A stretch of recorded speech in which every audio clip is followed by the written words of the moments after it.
Hey my friends, Kalam here. In this tutorial I'm going to show you how you can set up brightness on Adobe Express. So if you are new my channel, subscribe my channel, turn on notification bell.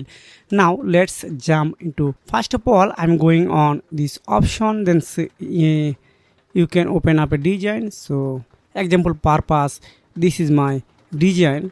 So I create 19 by 16 by 9 ratio. Then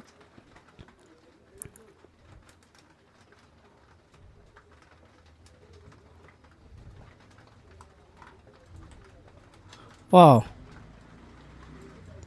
now just select this image, then here are scroll down, then click on adjustment, then you can see this is a brightness. You can, it's 0% to 100%. This is a method you can control brightness and set up brightness on your design on Adobe Express. So if you have found this video helpful for you, make sure like and subscribe the channel. See you again, take care, goodbye.